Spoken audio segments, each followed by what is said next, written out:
Hello everyone, welcome back to a lecture series of Getting Data Science Artificial Intelligence. In this lecture, we are going to discuss about the relational algebra. Okay, it is a very important topic, exam point of view from database management system. Okay, so in the previous lecture, we have discussed about ER model. Okay, so kindly watch the videos regarding the ER model. Okay, we'll also discuss very good examples based on this. Okay, so type of questions you can type of questions you can expect from the gate. So we'll discuss that too. But before that, we'll cover this relational algebra first. Okay. Now let us cover the basic of a query language, right? So we all know we have SQL, right? So SQL stands for structure query language, right? So what is query language first? Okay. So we have two types of query language. One is procedural and second one is non-procedural, right? Non-procedural language. In procedural, so what do you understand by procedural and non-procedural? Procedural means what data we want from particular table or database, like what data or what type of data we want from a particular relation or a table or a database, and how to get that data, right? How to get that data. So in the procedural language, we know how to get that particular data, right? So some procedure is mentioned in order to fetch or get some data from the database, right? Now, in the case of non-procedural query language, we only have the information about the what data you want to fetch from a particular database, right? How to get that data, there is no information about that, okay, in the case of non-procedural query language. So that's why it is called as non-procedural, because it does not tell us any information about how to get that particular data from a database, right? Or what table to use. In this case of procedural query language, we'll get what data we want and how to get that particular data, okay? So these are the few simple points you have to keep in mind regarding the procedural and non-procedural query language. Okay, so that's it from this particular types. But the main important thing is that in procedural query language, we have relational algebra. Okay, so relational algebra is a procedural query language. In the case of non-procedural query language, we have relational calculus. Relational calculus. And in this, we have tuple relation calculus, and in this we have domain relation calculus, tuple relation calculus, and we have domain relation calculus. Okay, so at first we'll be discussing about the relation algebra part, because this is a important part of your GATE syllabus. Okay, once we discuss relational algebra, then we'll come back to relational calculus. Now let us consider one table here, right? This is my table. Okay, here I have four different columns, and here we can see C1, C2, C3, C4. And suppose we have a data regarding this, okay?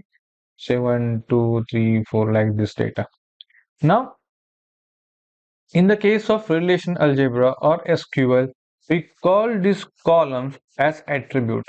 Okay, so these are basically columns we call as attributes of a particular relation. So this for us it is table, right? So we generally call it as table or relation, right? And columns are called as attributes. And here you can see, right, this type of rows. So generally rows are called as tuples, right? So table is a relation, columns in the table is particularly attributes in the relation, and rows in a table is basically a tuples in the relation. Okay, so these are few equivalence name you must know regarding the SQL part, or when we are discussing about relational algebra. Whenever I will use column and attribute, both are the same thing. Similarly, table and relation both are the same thing. Rows and tuples both are the same thing. Okay, so I think this is clear. Okay, so I will be using this nomenclature throughout the those attributes, relation, tuples. Okay, so don't get confused when I will use tables or relation. Both are same thing. Rows and tuples both are same thing, and columns and attributes both are same thing. Okay, it is equivalent. Okay, now let us first discuss about the relation algebra. So basically, relation algebra is a procedural query language. It will give us the information about what data to get and how to get that particular data, right? So basically, relation algebra is the mathematical expression. Is a mathematical expression simply. Okay, it consists of various logical operators, logical operators, and we have comparison operators also, right? Comparisons operators. So logical operators in the case is and, this is and symbol, right? You must have learned this in the 11, 12. It's for symbol, right? V, right? And this is negation, that is not symbol, right? So you all have discussed this in the 11th class. So it's and symbol, V is or symbol, and this negation is not symbol. Comparison operator means say greater than, sorry, less than, greater than, then equal to, right? And this is not equal to sign, exclamatory tag equal to, this is not equal to sign, greater than, less than, symbol together is also not equal to sign, and this equal to, then slash over there is also not equal to sign. So this all three are not equal to sign. Okay, these are not equal to comparison. These are less than, these are greater than, this is equal to, and this is less than or equal to, greater than or equal to. Okay, so these are the comparison operator, and these are the logical operator, and or not. Okay, so these are the logical operators. Okay, now we'll be using this type of operation, this type of operators in the mathematical expression to represent relational algebra as well as relational calculus. Okay, now let's start the session. Okay, so now there are fundamental operators in relation algebra. Then we have set operators in relation algebra, and then something we have joins, right? So let's discuss one by one. So we have projection operator. This is phi, denoted by symbol phi.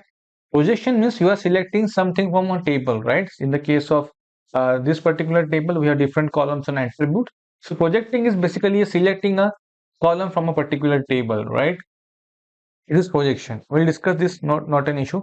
Selection is basically a condition. Okay, selection means on what condition you are projecting this particular column, right? This is basically a conditions. Okay, this is basically a condition. Okay, projection is basically we are picking some columns from a particular table, and those columns will have some their corresponding rows, right? But what, based on what condition that rows will get fetched, based on the selection operator, the sigma operator. It is basically a condition. And then we have the rename operator, that is row. Okay, this is row, this is row, this is phi, and this is sigma operator. Okay. Okay, so this is regarding the fundamental operators. Now in this video, we are going to focus on these three particular operators only. Okay, so we'll discuss this one by one. Now we have set operators, that is union indicated by U, then intersection, then except or difference. Okay, except or difference denoted by a minus sign. So these are the set operations. Okay, so what is set? What are the set operations? We'll discuss this in the next lecture.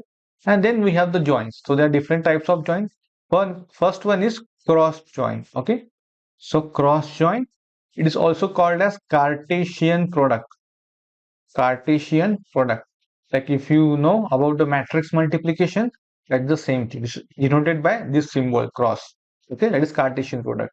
Then we have natural join. Okay, then we have natural join. We'll discuss this one by one, don't worry. And then we have something called theta join. Okay, just theta join. The natural join is indicated by a cross. Then we have this particular symbol. So this is a symbol for a natural join. The theta join is same as natural join, but only condition is applied. So natural join symbol, and this is a theta join. So theta is mentioned at the bottom right side. This is theta. Okay, this is natural join. This natural join, theta join, and this is cross join. This is Cartesian product. Okay. So we'll discuss this one by one. So first we'll discuss fundamental operators in this video. In the next video, we'll discuss about the joins or a set operation, right? So there will be three videos based on each of the operators. Okay. So now let's start discussing about the fundamental operators. Okay. So first we'll discuss about the projection. Okay. So projection, that is denoted by symbol phi, right? Now this is the table. Say student is the table name. Okay. Student. Now, what I said, projection is basically a projection operator is used to choose the columns, okay, to choose or select the columns, or I can say attributes from a table, okay, from a table. Okay. Now, for example, if I just mention like this projection, then we have to mention the attribute name. For example, name, okay, and in the bracket we have to mention the relation name, that is student, that is table name here, that is student name. Okay. So this is the basic syntax for the projection operator. So basically, this is a pi symbol. Then we mention the column name here, right? This is column name, which column we want to uh, project, and in the bracket we mention the relation name, that is table name, okay, that is relation name. Now, what will be the output of this particular relational algebra expression? So we are projecting name column from this particular table. So we have this table student, right, and we are projecting the name column only. So we'll get output as a name only, that is name, and that in that we have Ravi, then we have Raj, then we have Shubham, like this till Ramesh, right? Ramesh, right? Right. So this basically projection operator is used to select the particular column from a table. Right here it is name only. So we are projecting a name from this particular student table. Right. Now what if I want more columns from this particular table? Say suppose I want a roll number and age. Right. So what I can do, phi, then I can mention the roll number in the subscript, and then we can mention comma age, and in the bracket the relation name, that is student, right? So the output will be these two columns, roll number and age only, okay?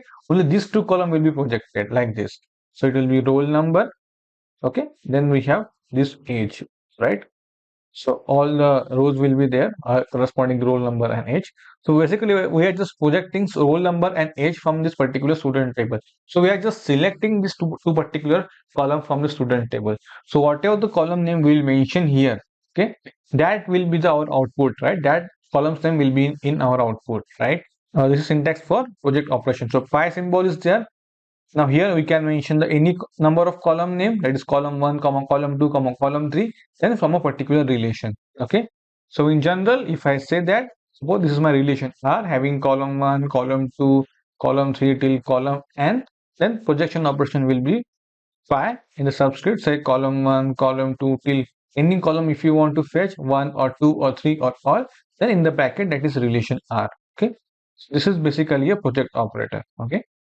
Project operation. We'll see with the help of an example also, not an issue.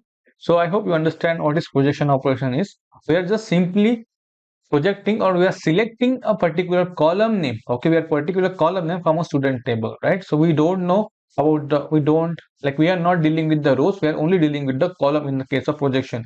We are only projecting the column name. That's it, from the particular table name student. So this is regarding the projection operation. Okay, I hope you understand this particular example. Now, next we have selection operation. Okay, selection. That is selection. That is sigma, right? So selection is basically a don't get confused with the projection, that we are not selecting any particular columns here, right? So we are applying the condition here. So this is basically a conditional operator. Okay, condition. We are applying some condition here, right? So in the previous case, if you remember, I just projected roll number and age from a student, right? This is my roll number and this is my age, right? So if I just do like this, in the by roll number, then comma age, and in the brackets say relation student, okay? Student here, relation. Then I will get only roll number and age as a column, right? But I will get all the rows present in the particular table. But what if I don't want the rows? I only want the roll number and age of a student whose age is less than 21. Okay. What I want roll number and age of students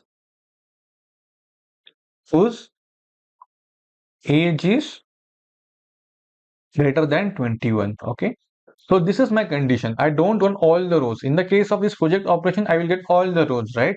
But I want to put some condition. I don't want all the rows. I only want the rows whose age is greater than 21. Now to mention this, what we can do, we are simply projecting this phi symbol, then roll number, right? Then age, right? Then in bracket, we are putting the sigma operator. In the sigma operator in the subscript, we are mentioning the condition, that is age greater than 21. Then in the bracket, student table, right? In the bracket, student table, because we know from which table I have to apply the condition. We have to close this bracket.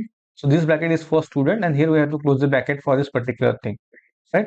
So now what I will get, I will project the roll number and age from this particular student name, but I will not get all the columns, right? I will not get all the rows. I will get the column, I will get the column having the age greater than 21. So what output? So what output I will get here?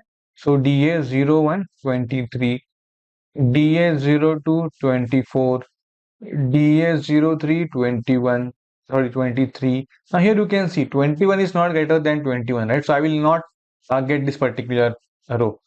Now next row will be DA05 24, and also DS06 is not satisfying on this particular condition of 21, so okay, it will not get reflected. So this will be my output of a particular this relation. Okay, so we are simply projecting roll number and age from this particular column, and we are applying the condition on a row, that is sigma operator, that is age greater than 21 to student, right? So that's it. I hope you understand this particular example. Okay, so I hope you get this particular example. Okay, and one more thing is that even if you didn't mention this project operator, suppose for example this sigma age greater than 21, and in the bracket you just mention student here, right? Like this in the close bracket, right? In this particular bracket. Now, what will the output of this particular relational algebra expression? It will project all the column name, roll number, name, age, and course, because we have not specified the which column name I want to project. We are not specified in the project operator, so we are not using project operator here, right? So here we will say, so in this case we will get all the column name, that is roll number, name, age, course, but the only condition is that age should be greater than 21. So in this case I will get all the columns, but this row will not be there and this row will not be there. So I will only get 1 2 3 4 rows. Okay, so in this case I will only get the 4 rows, right? Because we are not specifying, and in this case we'll get all the columns, and in this case we'll get only 2 columns, right? So that's the difference between this project operator, and we are not using the project operator, right? And one more thing is that about the project operator, for example, if I just mention project name from student, right? We have discussed in the last in the previous slides. So it will give us Ravi, Raj, Shubham, Rajesh, Rajesh. So this project operator will give us the distinct name or values, I can say distinct values. It means that there are duplicacy of Rajesh in this particular column name, right? So it will return the Rajesh only once. If you are projecting the name, so what it will give us Ravi, Raj, Shubham, Rajesh, and then Ramesh. It will not give us this particular Rajesh, okay, because we are only projecting the name. So this project operator will avoid duplicate value. It will give us a distinct or unique values, okay, because this is name. In the name Rajesh is repeated, right? So Rajesh will not be repeated in the case of relational algebra when we are projecting it, right? So we'll discuss the distinct when we'll discuss about the SQL part, but as of now just understood it will be unique, right? So all the fields in the particular name will be unique. So there will not be any repetition in the case of a name, because we are just projecting a name. But suppose I am projecting name, comma, age from student, right? I am projecting name and age from this particular student. In this case, Rajesh and this Rajesh both will be there, because as a combination, name and age, this should be unique, right? So this should be unique. Combination must be unique. So you can see Rajesh and 21 and Rajesh and 24 both are different. If Rajesh 21, here also Rajesh 21 is there, then in that case it will give us the only one Rajesh 21. But here you can see the combination of name and age. This must be distinct. This must be unique. So in this case, we'll get both the Rajesh 21 and Rajesh 24 also, right? Because the combination must be unique, right? So in the case of this project name, because only name is there, we are only focusing on this particular column. So in that case, Rajesh 2, there are two duplicate values, right, of Rajesh. So it will return only one value, only distinct value. Okay, so keep a note of this particular point. We'll discuss in more detail. We'll discuss in detail when we discuss a few example based on this. Okay, so please keep this important point because question can be asked from this particular thing. It will not give us the duplicate values, okay, for this particular column name, but the combination of a column name must be unique, right? So name age should be unique, right? Not only name in this case because we're projecting two column. Okay, so that's it from this particular slides. Okay, now let us discuss about the rename operation. Okay, it is rename operation indicated by a row. Okay, we use row symbol to indicate the rename operation. Now this is student, right? This is my student table, right? Now if I want to replace the student name by S, okay, so here S stand for student. Then in that case, I can rename this particular student table as a S. So how to do that? So syntax for this is row, then you have to subscript the renamed name. So for example, S, and in the bracket, which table? Student table, right? Right? This student table. Now student table can be used as S. Okay. So we have to use this particular rename operation when we have joins in the relation or when we are using more than one table, right? More than one table to fetch the data, or we want to use self join, right? Self join, right? If I want, suppose in some cases I want to join this two table like student along with the student, that is basically a self join, right? So in that case I can use this operator, rename operator, because I can rename one table as S and another table, same table as Y maybe, right? Then we can perform some operation based on S and Y because both are the same table. So this is basically a self join, right? So this is a basically syntax for renaming the relation. Okay, right? So this is about the renaming the relation. Now suppose I want to rename this particular attribute name, right? So what I can do in that case, simply use row operator, right? Then just mention say for example, instead of roll number I want enrollment number. Okay, I want to rename this as roll number as enrollment. Okay, then comma, then name as student name, right? So student name, then age as it is, and course as it is, right? In the bracket I will mention student, right? Now what will be the output of this particular relational algebra expression? Student will be the name, but in this case we are renaming the relation. In this case we are renaming the attribute. Now uh, this attribute is referred as enrollment. Okay, this attribute is referred as student name. Okay, the rest of the attributes are same. So these are few things that we can do with rename operator. We can simply rename the attributes also. We can rename the entire relation also. We will discuss the application of this when we discuss the example, so don't worry about it. And also if I want to store this some columns from this particular student table into some new relation, okay, so that also I can do. For example, I will just mention S, okay, S row S, and in bracket I will mention just name comma age, right? And here I am mentioning the student, right? Student here. Now what will happen in this case? Only the name and age column will be stored in this particular table student, sorry, table S. So S table will be there having the attribute name and age, right? And row will be same, okay, because we are not specified any condition here, right? So that will be my rename operation. Okay, so these are the few use cases of rename operation.